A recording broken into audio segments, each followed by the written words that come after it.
also figuring out, how to cover up and be in public, how to get dry enough where you'd be safe as soon as the sun goes down, because it goes quick.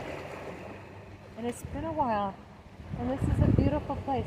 I actually ran the turkey trot around Truckee River. It was so awesome. And oh my God, thank you God for this.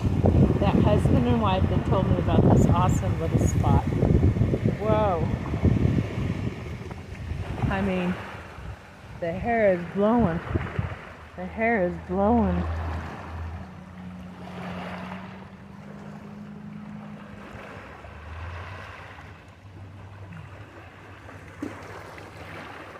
And then to try to find sun to dry off the hair.